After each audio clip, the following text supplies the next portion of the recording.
بسم اللہ الرحمن الرحیم الحمد للہ رب العالمین والصلاة والسلام علی محمد وآلہ الطاہرین. اما بعد، ماہ مبارک رمضان کی دعاؤں کا سلسلہ دولت یقین کے ساتھ، خشوع قلب کے ساتھ، پاک اور پاکیزہ نیتوں کے ساتھ 24ویں شب کی دعا تلاوت کی جا رہی ہے. بسم اللہ الرحمن الرحیم.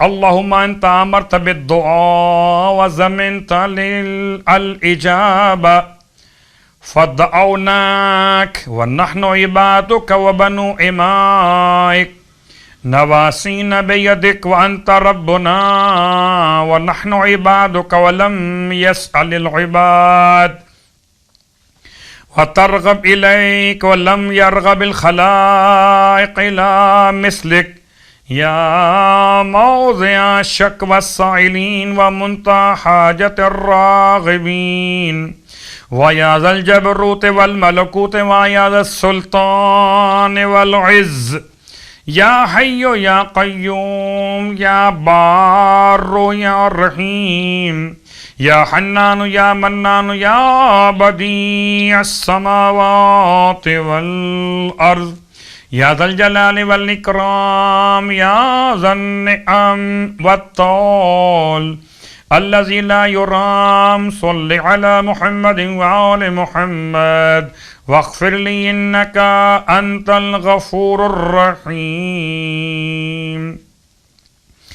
اور 24ویں شب کی نماز جیسے کہ مسلسل مولا کائنات علی ابن ابی طالب علیہ السلام کی روایت کو پیش کیا جا رہا ہے. اس روایت کے ذیل میں اس رات کی نماز بھی امام علیہ السلام کی بارگاہ سے اس روایت میں 8 رکعت ہی بیان کی گئی. 2 رکعت کر کے مثل نماز صبح کی نیت کیجئے 24ویں رات کی نماز کی. یہ نماز پڑھنے والے کا ثواب مولا فرماتے ہیں حج اور عمرہ کرنے والے کی طرح خدا اس کو ثواب عطا فرمائے گا. پروردگار ہمیں اس سال بھی ہر سال حج بیت اللہ کا شرف عنایت فرمائے. اب آئیے روزے کا ثواب، اور اس کا ثواب خاص طور سے جو پروردگار عالم کی طرف سے اللہ کے حبیب صلی اللہ علیہ وآلہ وسلم نے ارشاد فرمایا کہ 24ویں دن خدا تم میں سے ہر شخص کو اس طرح ثواب دے گا کہ دنیا سے اس وقت تک نہیں جائے گا جب تک کہ جنت میں اپنا مکان نہ دیکھ لے. تم میں سے ہر شخص کو 1000 مریضوں کا ثواب اور اس بے وطن کا ثواب عطا کیا جائے گا جو اللہ کی اطاعت کرتے ہوئے وطن سے نکالا گیا. اور تمہیں پروردگار عالم اسماعیل علیہ السلام کی اولاد سے 1000 غلام آزاد کرنے کا ثواب بھی عطا کرے گا. 24ویں دن کی دعا. بسم اللہ الرحمن الرحیم. اللہم انی اسألک فیہ ما یرضیک واعوذ بک مما یؤذیک واسألک التوفیق فیہ لأن اطیعک ولا اعصیک یا جواد السائلین.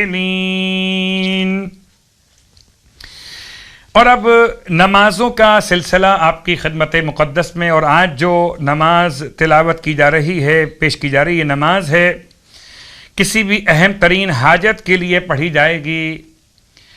اور خاص طور سے اگر کوئی انسان ثروت اور عزت چاہتا ہو، دولت چاہتا ہو، اور اگر بلاؤں میں گرفتار ہو تو بلاؤں سے رہائی چاہتا ہو، غربت و بیچارگی میں ہو، تنہائی میں ہو، غموں میں ہو، جسمانی اور روحانی بیماریوں میں ہو، تمام تر مسائل کے حل کے لیے یہ نماز شب جمعہ اس طرح سے کہ 2/3 رات جب گزر جائے اور آخری وہ حصہ شروع ہو تو رات بھر جاگتا رہے، وضو کرے، 2 رکعت نماز پڑھے نماز حاجت کی نیت سے.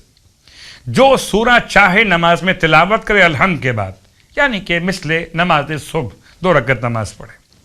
نماز پڑھنے کے بعد 100 مرتبہ درود کی تلاوت کرے، اور اس کے بعد 1000 مرتبہ بسم اللہ الرحمن الرحیم پڑھے، اور پھر اس کے بعد 100 مرتبہ درود پڑھے.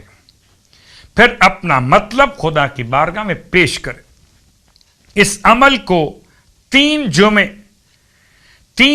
یعنی شب جمعہ انجام دے اور بالکل اس میں درمیان میں کوئی رکاوٹ نہ آنے پائے، یعنی 3 شب جمعہ مسلسل ان اعمال کو انجام دے، انشاءاللہ خدا اس کی تمام پریشانیاں مشکلات دور کرے گا، اس کی بیماریاں ختم کرے گا، شفا عطا کرے گا اور حاجتیں پوری کرے گا۔ پروردگار تمام اہل ایمان کی مشکلات و پریشانیاں دور فرمائے اور تمام تر حاجات شرعیہ کو بحق بسم اللہ الرحمن الرحیم پورا فرمائے۔